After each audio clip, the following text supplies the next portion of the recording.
Rain starts hitting your window. You glance at the waterproof jacket by the door and sink deeper into the couch. For you, a week of rain is just a mood you watch through the glass with a warm drink.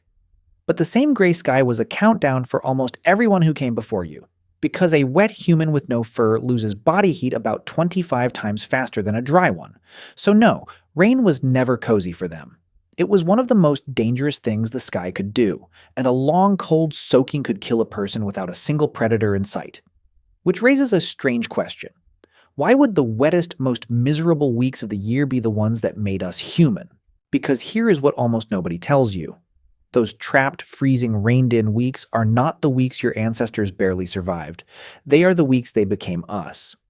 The jacket by your door, the warm room around you, the story you will fall asleep to tonight. All of it began with a soaked and bored human who could not go outside and had nothing to do but think. The rain did not just threaten us. In a strange way, it is the reason we got clever. Try to actually feel what a wet week meant back then. You are standing in a landscape with no roof anywhere in it. Whatever clothing you have is animal hide that soaks through and stops holding heat. The ground turns to mud, so every step on rocky ground risks a twisted ankle. And out there, a twisted ankle can be a slow way to die. The river by your camp is rising, and the one thing keeping you alive, the fire, is hissing and shrinking in the wet. That danger comes from a mismatch you are still carrying around today. Somewhere over the last 2 million years, our ancestors traded a coat of fur for bare skin and millions of sweat glands. And it turned us into the best endurance runners on the planet, able to jog a deer to collapse under the open sun. Dennis Bramble and Daniel Lieberman laid this out in the journal Nature in 2004. But that same naked sweating skin that saves us in the heat is exactly what betrays us in cold rain. The gift and the curse are the same body.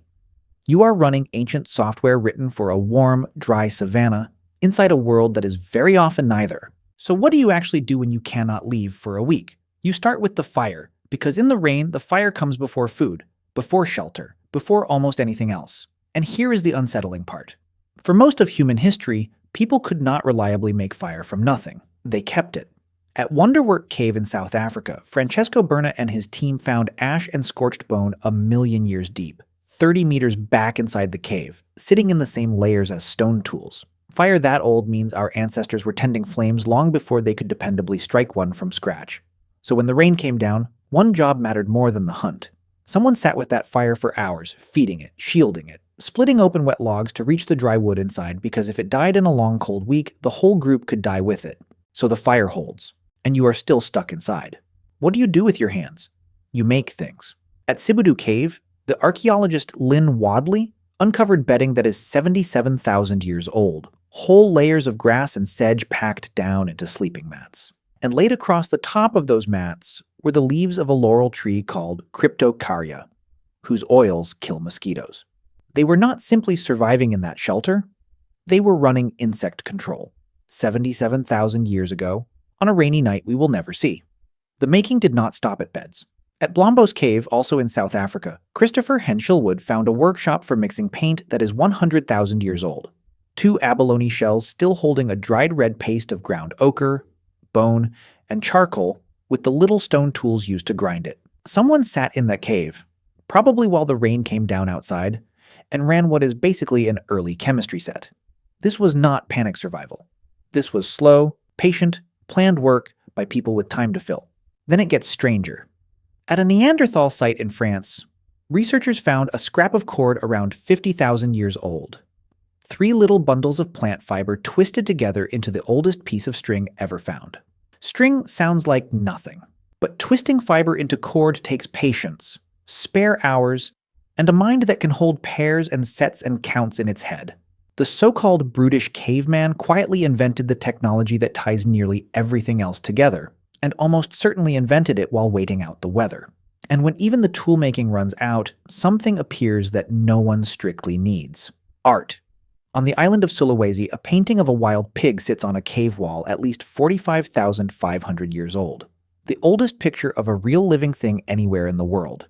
It is deep inside the cave, back in the dark, in a spot you have to crawl through narrow passages to reach. Someone carried a small flame into total blackness and painted. Not because it fed them, not because it kept them warm, but because they were stuck inside, and something in them needed to leave a mark. And this is where those reined-in weeks reach across all that time and touch your ordinary afternoon. The fire someone guarded through the storm is why you reach for warmth and light the instant the sky goes gray. Why a lit room during a downpour feels safe in a way you never had to be taught.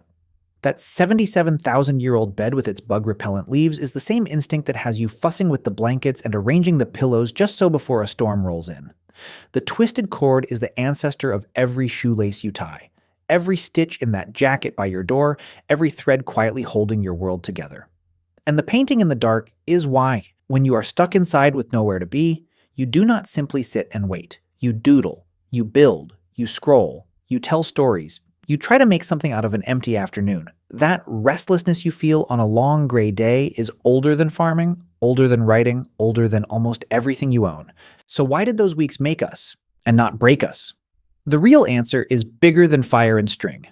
When the rain forced 15 or 20 people into one dry space around a fire for days on end, they did the thing we still do. They talked, and firelight quietly changed what the talking was about. The anthropologist Polly Wiesner recorded hundreds of conversations among the Juhuanzi people of the Kalahari, and she found that by daylight, talk stayed practical, complaints and plans and arguments over who did what. But at night, around the fire, 81% of the long conversations turned into stories. The firelight softened the day's tension and opened a space for myth, for memory, for knowledge handed down from the old to the young. The rain did not only give them time to make objects.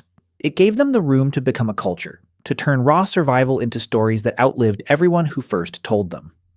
That is the strange gift buried inside your boring rainy week. You treat a long rain as dead time, an interruption, a day the world puts on hold until the sun comes back. Your ancestors would not recognize that idea at all. For them, the rained-in days were when the real work happened. The making, the mending, the teaching, the telling around the fire. Boredom, the exact feeling you now reach for your phone to kill, was the pressure that pushed a trapped and restless human to invent a needle, a rope, a painting, a story. You were handed a finished world, warm and dry and stitched together out of other people's inventions. They had to build it from nothing, in the dark, one wet week at a time. You can still feel the old pattern running under the new one. When a storm knocks the power out, within an hour people are lighting candles and telling stories they would never bother to tell in daylight. When a long flight gets grounded, strangers who ignored each other all day suddenly start to talk. We built a world where the weather can no longer trap us, and a small, buried part of us quietly misses being trapped because some of the best things we ever made came from having nowhere else to be and nothing to do but each other. The itch to create was never really about art.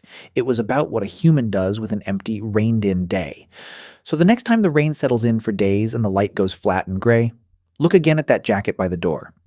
It is the last link in a long chain that runs back through every stitch and every fire and every story, all the way to a cold, soaked, stubborn animal who refused to just sit in the dark and give up. The rain never really stopped them. It gave them the one thing a bright and busy day never could.